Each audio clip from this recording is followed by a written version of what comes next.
ಕರ್ನಾಟಕ ರಾಜ್ಯ ಸರ್ಕಾರಿ SC/ST ನೌಕರರ ಸಮನ್ವಯ ಸಮಿತಿಯ 6ನೇ ಐಕ್ಯತಾ ಸಮಾವೇಶ ನಾವು ಮುಂದಿನ ದಿನಾಂಕ 28ರಂದು ಪ್ಯಾಲೇಸ್ ಗ್ರೌಂಡ್ರಲ್ಲಿ ನಾವು ಈ ಒಂದು ಐಕ್ಯತಾ ಸಮಾವೇಶನ ಏರ್ಪಾಡು ಮಾಡಿದ್ವಿ. ಅಂದ್ರೆ ಈ ಒಂದು ರಾಜ್ಯ ಸಮಿತಿಯ ಐಕ್ಯತಾ ಸಮಾವೇಶ ಏನಿದೆ ಇದು ಬಹಳ ಅತಿ ಮುಖ್ಯವಾದ ಒಂದು ಜವಾಬ್ದಾರಿಯುತವಾದ ಸಮಾವೇಶಕ್ಕೆ ನಾವು ಕಾಲಿಟ್ಟಿದ್ದೀವಿ.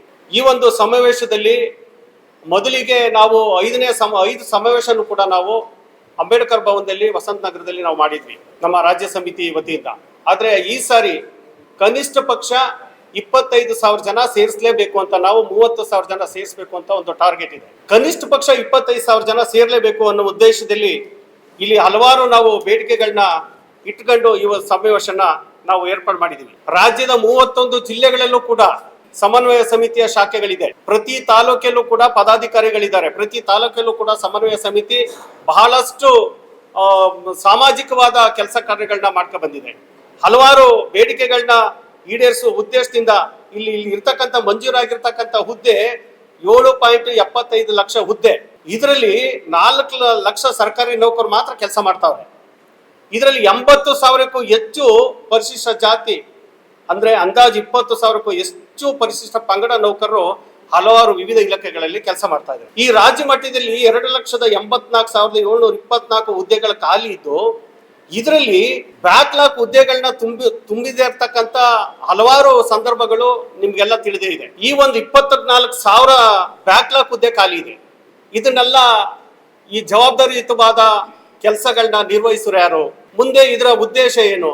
108 ಬೇಡಿಕೆಗಳನ್ನ ನಾವು ಇವತ್ತು ನಮ್ಮ ಸರ್ಕಾರದ ಮುಂದೆ ಇಡ್ತಾ ಇದೀವಿ. ಈ ಒಂದು ಕಾರ್ಯಕ್ರಮಕ್ಕೆ ಉದ್ಘಾಟನೆ ಮಾಡ್ತಾ ಇರ್ತಕ್ಕಂಥವ್ರು ನಮ್ಮ ಜಿಲ್ಲೆಯ ಹೆಮ್ಮೆಯ ಪುತ್ರ, ಈ ರಾಜ್ಯದ ಮುಖ್ಯಮಂತ್ರಿಗಳು DK ಶಿವಕುಮಾರ್ ಅವರು ಈ ಕಾರ್ಯಕ್ರಮವನ್ನು ಉದ್ಘಾಟನೆ ಮಾಡ್ತಾ ಇದ್ದಾರೆ. ಇದ್ರ ಜೊತೆಗೆ ಉಪಮುಖ್ಯಮಂತ್ರಿಗಳಾದ ನಮ್ಮ ಸಮುದಾಯದ ಪರಮೇಶ್ವರ್ ಸಾಹೇಬರು ಅಧ್ಯಕ್ಷತೆಯನ್ನು ವಹಿಸ್ತಾ ಇದ್ದಾರೆ. ಮುನಿಯಪ್ಪ ಸಾಹೇಬರು ಬರ್ತಾ ಇದ್ದಾರೆ, ಜಾರಕಿಹೊಳಿ ಅವರು ಬರ್ತಾ ಇದ್ದಾರೆ, AR ಕೃಷ್ಣಮೂರ್ತಿ ಅವರು ಬರ್ತಾ ಇದ್ದಾರೆ, ನರೇಂದ್ರ ಸ್ವಾಮಿ ಅವರು ಬರ್ತಾ ಇದ್ದಾರೆ.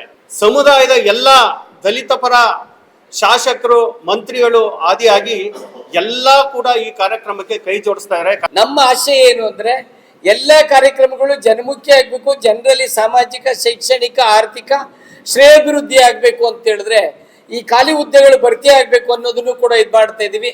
ಮತ್ತೆ ಬ್ಯಾಕ್ಲಾಗ್ ಹುದ್ದೆಗಳು ಭರ್ತಿ ಕೂಡ ಇದೆ. ಮತ್ತೆ ನೌಕರರದು ಮೂಲಭೂತ ಬೇಡಿಕೆ ಇದೆ. ಇವಾಗ ನೌಕರ ಸಂಘ, ನಮ್ಮ ಸಂಘಟನೆಗಳೆಲ್ಲ ಒತ್ತಾಯ ಮಾಡ್ತಾನೆ ಇದ್ದೀವಿ. ಕೇಂದ್ರ ಸರ್ಕಾರದಲ್ಲಿ ನೌಕರರಿಗೆ 2004ರಿಂದ ಪೆನ್ಷನ್ ಇಲ್ಲ.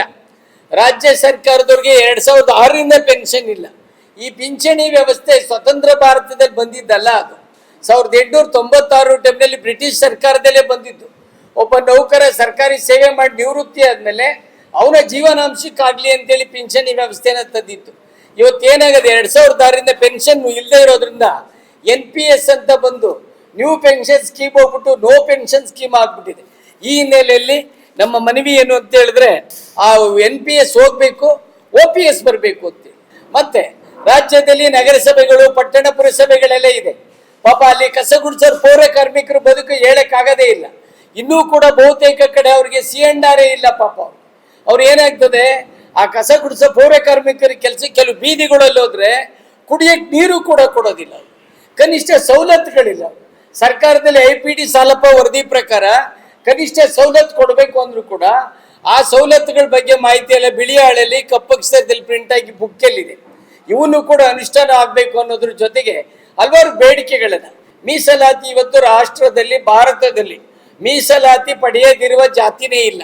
ಎಲ್ಲ ಕಮ್ಯುನಿಟಿ ಕೋಡ್ ಅವರು ಮೀಸಲ EWSS ತಗೊಂಡಿಗೆ 2A, 2B, 3A, 3C form number 1 ಎಲ್ಲರೂ ತಗೋತಾ ಇದ್ದಾರೆ.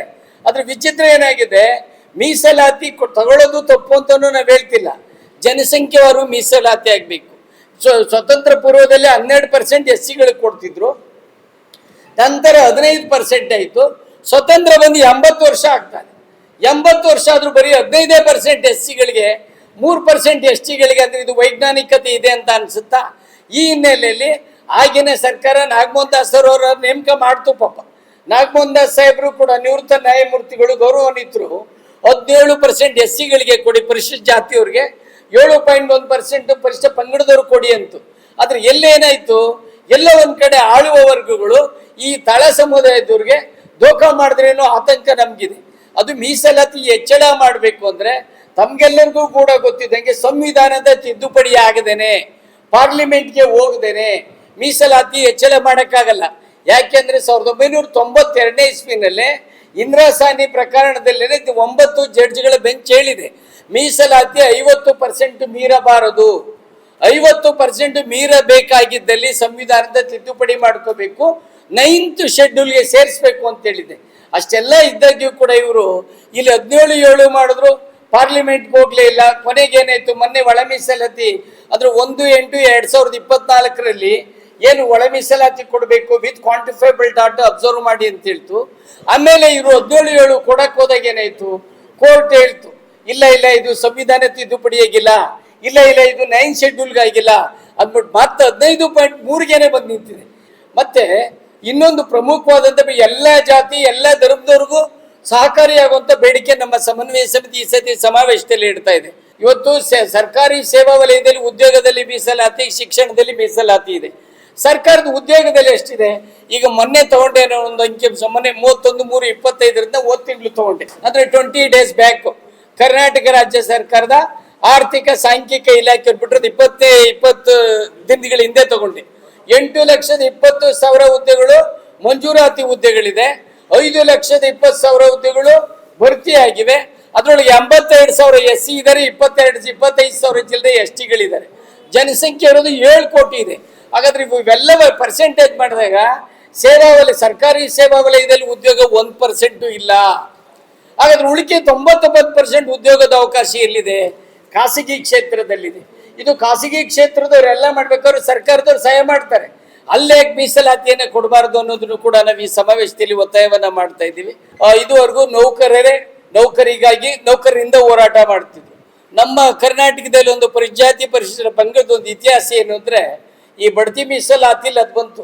ನೌಕರರ ಜೊತೆಗೆ ನೌಕರೇತರರು, ಎಲ್ಲ ದಲಿತ ಸಂಘಟನೆಗಳು, ಎಲ್ಲ ಪ್ರಗತಿಪರ ಸಂಘಟನೆಗಳು ಇವತ್ತು ನಾವು ಹಂಗಾಗಿ ಹೋರಾಟ ಮಾಡಿದ್ರಿಂದ ಸಿದ್ದರಾಮಯ್ಯ ಸಾಹೇಬರು ಬಿಲ್ ಮಾಡಕ್ಕೆ ಸಾಧ್ಯ ಆಯಿತು. ಇಡೀ ರಾಷ್ಟ್ರದಲ್ಲೇ ಬಡ್ತಿ ಸವಲತ್ತು ಯಾರಾದರೂ ಪಡೀತಾ ಇದ್ದಾರೆ ಅಂದ್ರೆ ಕರ್ನಾಟಕದ ಜನ ಮಾತ್ರ.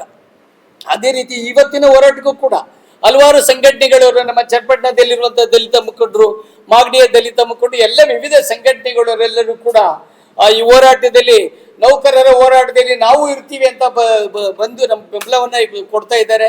ಯಾವುದೋ ಒಬ್ಬ ದಲಿತರಿಗೆ ಅನ್ಯಾಯ ಆದಾಗ್ಲೂ ಕೂಡ ಹೋಗಿ ಪ್ರತಿಭಟಿಸಿದ್ದೀವಿ, ರೈತರಿಗೆ ಅನ್ಯಾಯ ಆದಾಗ್ಲೂ ಕೂಡ ಪ್ರತಿಭಟಿಸಿದ್ದೀವಿ, ನೆಲ ಜಲ ಪ್ರಶ್ನೆ ಬಂದಾಗ್ಲೂ ಕೂಡ ಸಮನ್ವಯ ಸಮಿತಿಯಿಂದ ಫ್ರೀಡಂ ಪಾರ್ಕ್ ಅಲ್ಲಿ ಆಗುವಂತ ಹೋರಾಟಗಳಲ್ಲಿ ಭಾಗವಹಿಸಿದ್ದೀವಿ, ಮಹಿಳಾ ಹೋರಾಟಗಳಲ್ಲೂ ಕೂಡ ಭಾಗವಹಿಸಿದ್ದೀವಿ.